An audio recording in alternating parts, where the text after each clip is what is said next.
നമുക്ക് LDF-ന് ആകെ കിട്ടിയ സീറ്റിന്റെ നില ഒന്ന് വിശദമായിട്ട് തകർന്നടിഞ്ഞു എന്നുള്ളത് ഒറ്റവാക്കിൽ പറയാം. അപ്പോൾ അങ്ങനെ ഒരു വലിയ തകർച്ചയിലേക്ക് വരുമ്പോൾ എന്താണ് ആ സീറ്റ് നിലയിൽ സംഭവിക്കുന്നത് എന്നുള്ളത് കൂടി പരിശോധിക്കാമല്ലേ. എന്തായാലും ദിലീപ്, കഴിഞ്ഞ 10 വർഷം ഭരണപക്ഷത്തിരുന്നവർ ഇനി നിയമസഭയിൽ നാമമാത്രമായി പ്രതിപക്ഷത്തിരിക്കേണ്ടി വരുന്നു എന്നുള്ളതാണ് ഏറ്റവും പ്രധാനപ്പെട്ട കാര്യം. 35 സീറ്റിലേക്ക് മാത്രമായി ചുരുങ്ങുകയാണ് അല്ലേ?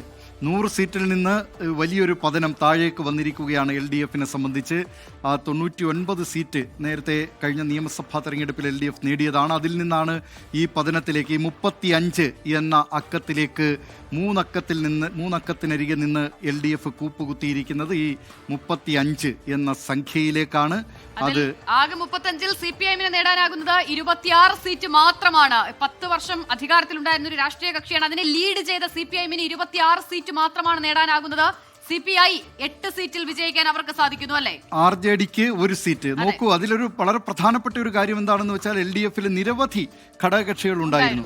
അതിൽ പല ഘടകകക്ഷികളും ഇപ്പോൾ അപ്രത്യക്ഷമായിരിക്കുകയാണ്. അവർ നിയമസഭ കാണാത്ത സ്ഥിതിയാണ്. അതിൽ ഏറ്റവും പ്രധാനപ്പെട്ടത് കേരള കോൺഗ്രസ് M ആണ്. കേരള കോൺഗ്രസ് M-നെ സംബന്ധിച്ചൊക്കെ എനിക്ക് തോന്നുന്നത് വിശദമായ ചർച്ചയിലേക്ക് വരാം. പക്ഷേ കേരള കോൺഗ്രസ് M ഇപ്പോൾ സഭയിലില്ല, B ഇല്ല, കേരള കോൺഗ്രസ് B ഇല്ല, INL ഇല്ല, RSP ലെനിനിസ്റ്റ് ഇല്ല. ആ നിലയിൽ LDF-ലെ സഖ്യകക്ഷികളുടെ ശക്തി നിയമസഭയിൽ, പ്രാതിനിധ്യം നിയമസഭയിൽ ശോഷിച്ചിരിക്കുകയാണ്. ദിലീപ്, വോട്ടിംഗ് പെർസെന്റേജ് LDF-ന് ആകെ കിട്ടിയ വോട്ട് വിഹിതത്തിന്റെ കണക്ക് വരുന്നു. 31.8%. 31.8% വോട്ട് മാത്രമാണ് LDF-ന് നേടാനാകുന്നത്. ഏറ്റവും പ്രധാനം, കഴിഞ്ഞ തെരഞ്ഞെടുപ്പിൽ അവർക്കത് 45.43 ആയിരുന്നു എന്നതാണ്. 45.43 നിന്നാണ് ഇപ്പോൾ കാണുന്ന നിലയിൽ 31.8% കൂപ്പുകുത്തുന്നത്. വലിയ കുറവാണ്, വലിയ തകർച്ചയാണ് സംഭവിക്കുന്നത്. അതെ, വലിയ തകർച്ച വോട്ട് വിഹിതത്തിൽ, വോട്ട് ശതമാനത്തിലൊക്കെ LDF-നെ സംബന്ധിച്ചുണ്ടായിട്ടുണ്ട്. നിയമസഭാംഗങ്ങളുടെ പ്രാതിനിധ്യത്തിലും വലിയ തിരിച്ചടി LDF-ന് നേരിടേണ്ടി വന്നിരിക്കുകയാണ്.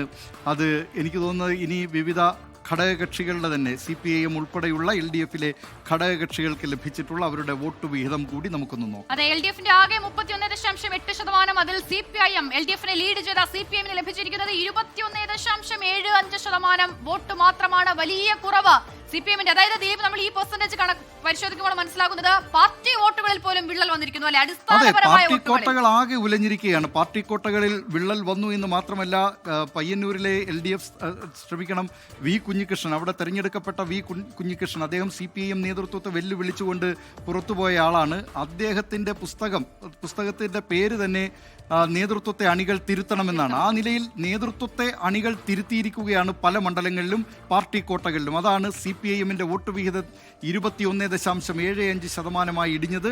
നോക്കൂ, CPI-യുടെ വോട്ട് വിഹിതം 6.66% ഇടിഞ്ഞിരിക്കുന്നത്. CPI-യുടെ വോട്ട് വിഹിതത്തിലും വലിയ തോതിലുള്ള ഒരു കുറവ് നമുക്ക് കാണാം. കേരള കോൺഗ്രസ് M, അതായത് ദിലീപ് പറഞ്ഞതുപോലെ തന്നെ ഈ നിയമസഭയിൽ പ്രാതിനിധ്യം ഇല്ലാതായി പോകുന്നു. കേരള കോൺഗ്രസ് M-ന് 2.60% അവരുടെ വോട്ടിംഗ് ശതമാനം കൂപ്പുകുത്തുകയാണ്. 2.60% വോട്ട് വിഹിതം കൂപ്പുകുത്തി എന്നത് മാത്രമല്ല, കേരള കോൺഗ്രസ് M-ന് ഈ നിയമസഭയിൽ പ്രാതിനിധ്യമില്ല എന്ന കാര്യം കൂടി നമ്മൾ ശ്രദ്ധിക്കേണ്ടതാണ്. RJD നമ്മുടെ ശ്രേയംസ് കുമാർ, അദ്ദേഹത്തിൻ്റെ നേതൃത്വത്തിലുള്ള RJD, ആ പാർട്ടി ഒരു ജനപ്രതിനിധി ഇപ്പോൾ അവർക്ക് നിയമസഭയിലുണ്ട്, കൂത്തുപറമ്പിൽ നിന്ന് പ്രവീൺ.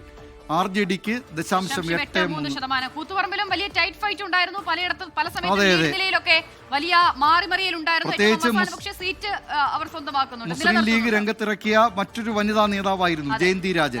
മുസ്ലിം ലീഗിന്റെ ദേശീയ അസിസ്റ്റന്റ് സെക്രട്ടറി ജയന്തി രാജൻ നല്ല പോരാട്ടം, അവിടെ വലിയ വെല്ലുവിളി അവിടെ ഇടതുമുന്നണിക്ക് കാഴ്ചവെച്ചിരുന്നു.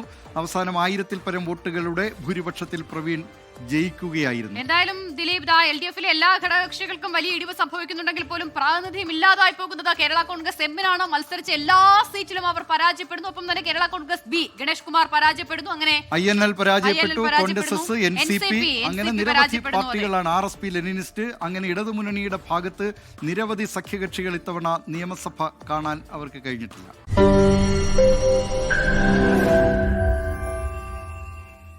ലോകത്തെവിടെയായാലും ഏത് സമയത്തും 24 വാർത്തകളും ഓഗ്മെന്റഡ് റിയാലിറ്റി പാക്കേജുകളും എക്സ്പ്ലെയിനറുകളും വിശദമായി കാണാൻ ഞങ്ങളുടെ YouTube ചാനൽ നിങ്ങൾക്ക് സബ്സ്ക്രൈബ് ചെയ്യാം.